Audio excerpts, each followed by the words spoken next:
nigga hurt me worse than I already been hurt. Mm.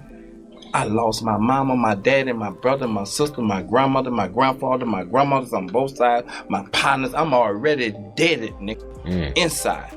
So this little funny shit that I chose music, I'm not tripping. By 2025, a new level of concern hit Birdman hard.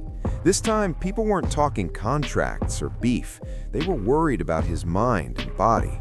The OG looked worn down, and the streets peeped it immediately. The Hot Boys reunion tour, bringing Birdman back out with Lil Wayne, Juvenile, Turk, and BG, launched early 2025. It marked the first full Hot Boys performance since 2000, a huge cultural moment. But instead of celebrating history, viral clips showed Birdman appearing to drift off on stage. In the footage, the 56-year-old's head suddenly drops, and he stays frozen for about 15 seconds while standing behind Turk. BG eventually had to tap him to snap him out of it. That clip exploded online and struck a nerve everywhere. Fans were genuinely shaken. Social media flooded with comments telling him to put the cup down, hinting at lean, codeine, and promethazine that's been part of Southern rap culture forever. Others said it might just be age catching up, pointing to industry vets like Irv Gotti and Fat Man Scoop dealing with health scares around that same stage of life. The crew tried to brush it off. Turk said, "Man, I don't even be knowing what's going on. I be in my own world. Folks always turn nothing into something." BG laughed it up on Drink Champs, saying they all thought the moment was funny.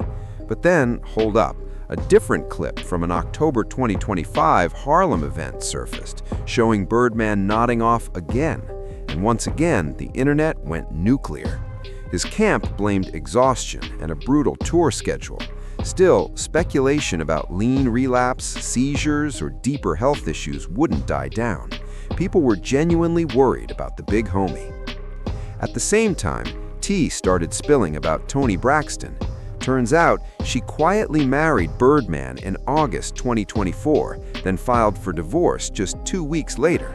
The filing was dismissed in January 2025, meaning they were technically still married, but both wiped each other from social media, and Toni stopped wearing her wedding ring. Girl, it was chaos. By October 2025, Braxton finally spoke out about what she called cash money death rituals. She made it clear she wasn't talking literal voodoo or occult practices. Instead, she described symbolic rituals tied to a deeply toxic culture inside the label. According to her, loyalty was enforced through extreme methods, matching tattoos, men kissing publicly, everyone calling Birdman daddy, luxury cars lined up for the camera, stacks counted on film for the gram. Artists were expected to sacrifice independence and identity. Step out of line, and you were either iced out or erased completely. Braxton described it like a secret society. Prove loyalty first, then get rewarded. And those gifts? Tools of control, not love. That's cult-like energy, no matter how you slice it. She also suggested that this same toxic system was poisoning Birdman himself. In her view, those 2025 on-stage moments reflected either a lean relapse or the empire's negative energy turning inward, the monster eating its creator. Braxton said being connected to cash money worsened her lupus and heart condition. For her own survival and sanity, she had to walk away. Birdman reportedly fired back, accusing her of being a gold digger chasing half of his reported $160 million fortune. He also claimed she pawned a $5 million engagement ring. The internet split right down the middle. Some sided with Birdman's boss mentality. Others empathized with Braxton, trying to escape what she described as a destructive environment. In December 2025, rumors popped up accusing Birdman of messing with Toni's sister, Tamar. Both shut that down fast. Tamar said she actually introduced Birdman to Toni and considers him family. She even hinted the marriage might still be quietly intact. Between the rituals, health scares, and collapsing marriage, the pattern was clear.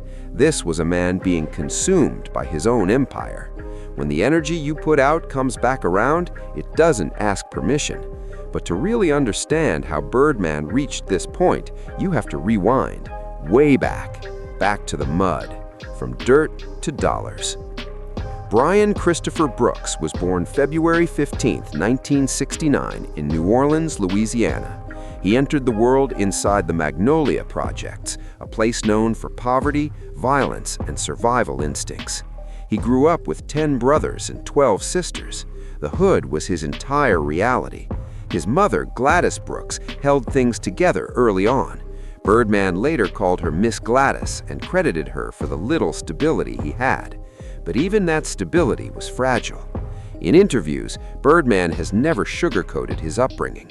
"I was born into poverty. I was raised by addicts in boys' homes my whole life, so I figured maybe I was chosen." By 14, Birdman was already hustling. He claims he touched his first million before 15, not through music, but the streets. At 16, he and his stepbrother caught charges for heroin possession and distribution. He served 18 months behind bars. "When I came home, I went straight back to the streets. My partner got shot, then locked up for murder. After that, the streets became my life. I chose that." In 1991, at just 22 years old, Birdman and his brother Ronald Slim Williams founded Cash Money Records. The label started as a raw, independent grind built around New Orleans bounce. Slim dropped out of school in 7th grade, but Birdman always praised him for being sharp with money. "That's my brother, my everything. He left school early, but he always knew how to move." Sharp-minded, a natural at making money, stacking money, and holding on to money.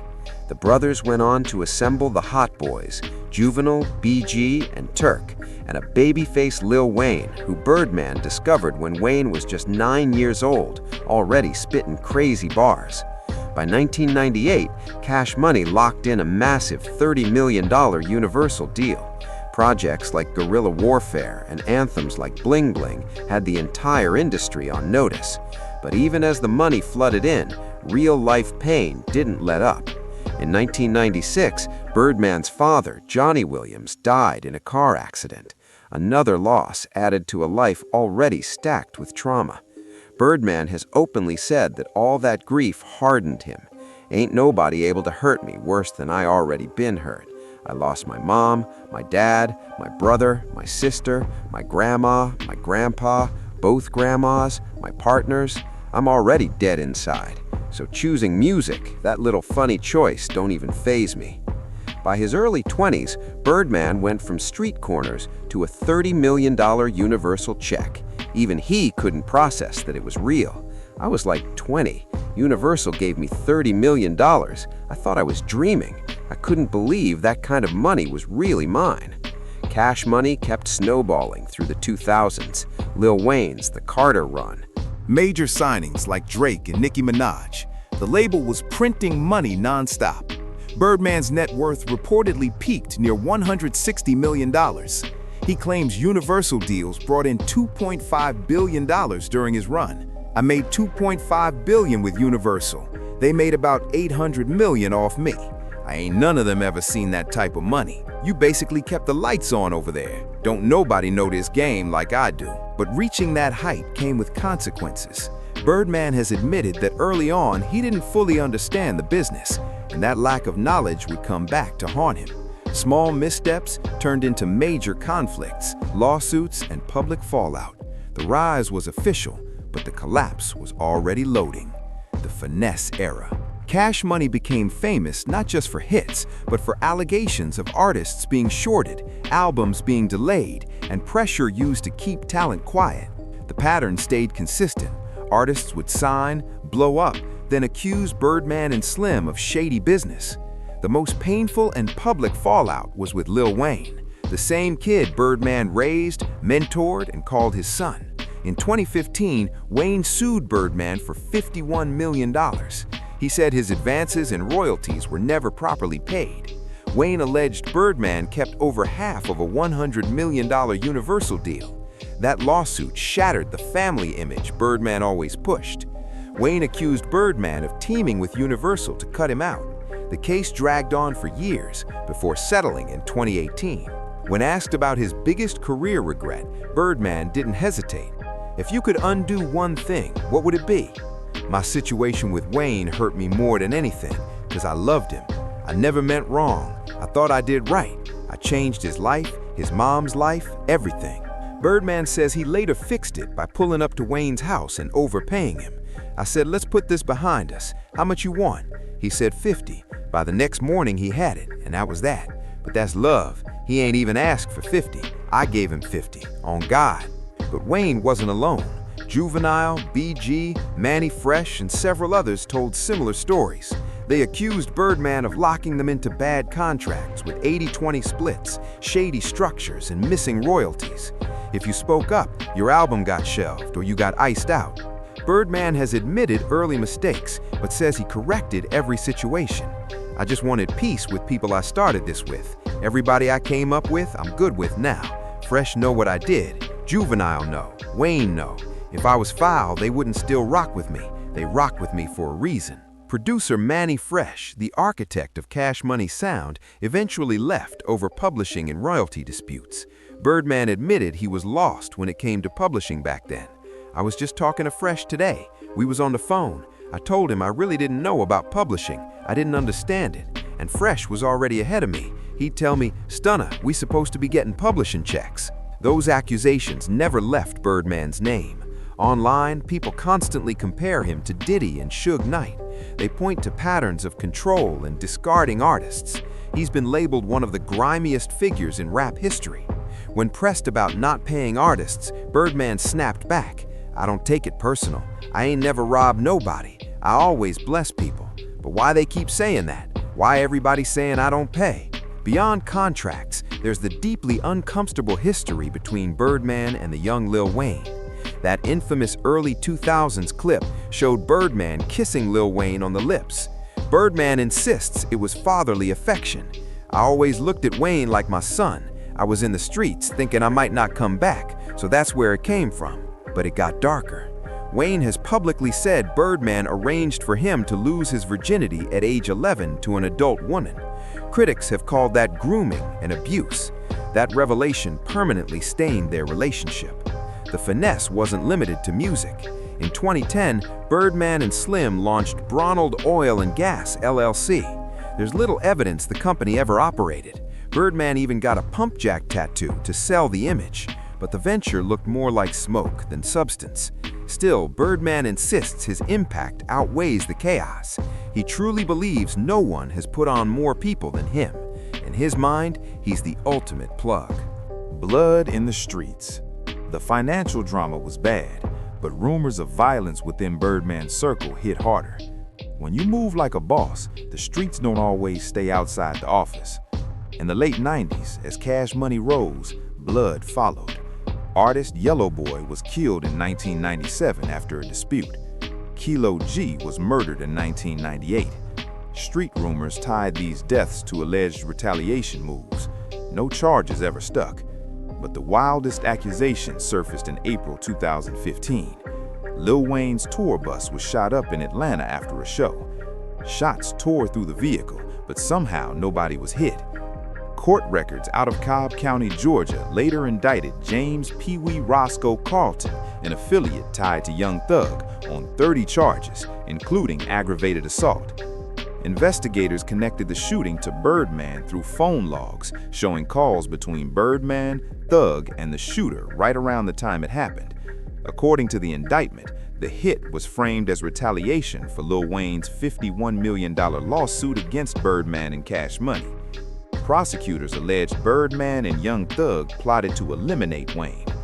Birdman's name appeared in the paperwork, but he was never charged. He denied everything, calling the allegations straight cap. The alleged shooter, Jimmy Winfrey, was sentenced to 10 years. And the smoke didn't stop with Wayne. Birdman signing Young Thug to Rich Gang reportedly put him at odds with Rich Homie Quan. That tension allegedly sparked a violent Atlanta war.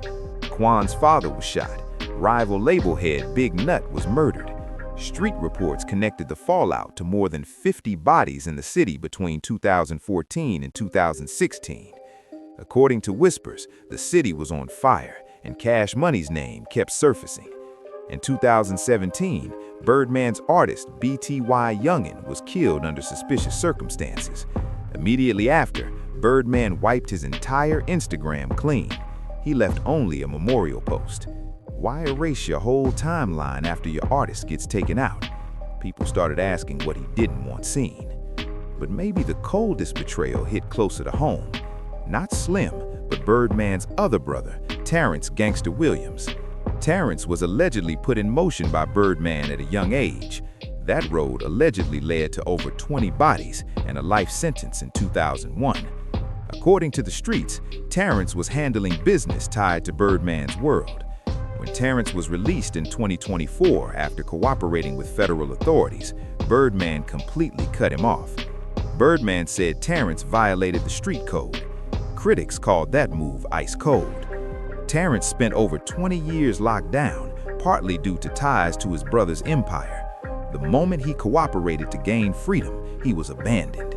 That's blood, and you leave him stranded. The streets definitely had opinions. Birdman has never been shy about his views on loyalty and violence. In interviews, he's been brutally honest about how far he'll go to protect what he built. I'm ready to die about this, and I'm ready to kill about it too. I out-accomplished everybody in this business, not one person on earth. I gave my life to the game, and I stay prepared. Prepared to die, but more importantly, prepared to kill. On my mama. That energy went public in 2016. Birdman pulled up to the Breakfast Club and got in Charlemagne the God's face. Put some respect on my name became instant hip-hop history. The clip went viral and reminded everyone Birdman doesn't let things slide. Later, Birdman reflected on that moment. He said his daughter asked why Charlemagne kept disrespecting him. Birdman claimed he didn't even listen to the radio. When asked if Charlemagne was just doing his job, Birdman disagreed. He said things went too far. His only goal was simple: stop playing with me. You don't know me, and give me the same respect you give others. The bodies, the alleged plots, the family betrayals, together they painted a dark picture. This wasn't just business savvy. This was an empire allegedly built with street rules. And the streets talk. They've been talking about Birdman for decades. The Reckoning. Despite everything, Birdman hasn't folded. He's still active, mentoring artists and collecting off his legendary catalog. The money keeps moving. Just being alive, the money coming. Right now, his focus is NBA YoungBoy. Birdman personally mentors him and travels with him to keep him locked in. He predicts he'll land a historic $300 million deal. He believes he'll become the biggest artist ever. I think NBA YoungBoy might be the biggest rapper. 5 years. What you mean by big? Ain't nobody gonna be bigger. The numbers don't lie. He's the biggest YouTube artist in the world, and he behind the wall. Birdman sees YoungBoy the same way he once saw Wayne and Thug, a once-in-a-generation talent. Raw, moldable, dangerous. He sees himself in him. That dude ain't normal. He's special. That's big money. Billion. I tell him that every day. He calls me every day. He's $1 billion in flesh. At the same time, Birdman's been hinting at stepping back. He's talked about slowing down after final projects with Lil Wayne, including a possible Like Father, Like Son too. He says he's done rapping himself, but he's quick to remind folks he still eats better than most rappers. I ain't doing that no more. I still get more money than them. No disrespect. I make rappers, and we get money together. Birdman has admitted regrets. He wishes he had gone to college. He regrets missing out on education while stuck in the streets. He's talked about how emotionally draining the Lil Wayne beef was, and how personal growth slipped through his fingers. His finances remain debated. Some estimates put his net worth around $100 million, down from $150 million peaks. Lawsuits, foreclosures, and bad investments took their toll. In 2017, he lost his Miami Beach mansion to a $12 million foreclosure, but 2025 told a different story. Reports revealed Birdman bought a $42 million Miami mega mansion on a private peninsula, a clear flex against the decline narrative. His catalog still pulls in $20 to $40 million annually. The money still prints. I make $20, $30, $40 million a year off old music without dropping new records. off the masters. Birdman remains defiant. He believes the industry never gave him his flowers, and he blames it on where he comes from. You think 'cause I'm a gangster, a street dude? That's why. He still believes nobody's done more for the music business than him. I ain't stopping. Y'all playing. Y'all don't get it. I don't think nobody can out-hustle me. Not on this planet. That's not ego. That's facts.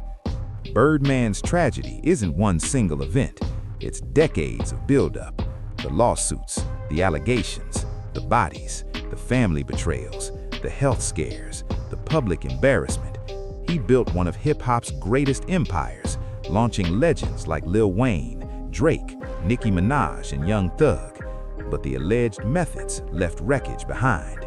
He came from nothing, touched billions, and now faces the final chapter. His body fades on stage. His marriage collapsed within weeks. His brother remains cut off. Former artists still call him out. And yet, Birdman keeps moving. Every day, the money is the mission. He mentors the next wave. He believes he's blessed more lives than anyone. Ain't nobody able to hurt me worse than I already been hurt. I lost my mom, my dad, my brother, my sister, my grandparents, my partners. I'm already dead inside, so choosing music don't even bother me. Ain't nobody wanna see nobody die, so I ain't tripping. I'm already damaged. I was born damaged. And maybe that's the saddest part. A man with everything, hundreds of millions, a legendary catalog, respect where it counts. Yet he describes himself as dead inside, born damaged, spending a lifetime trying to fill a hole that never closes. Birdman's tragic fate isn't death, it's living inside the wreckage of what he built. That's the real loss. Till next time, tap into the next video on your screen.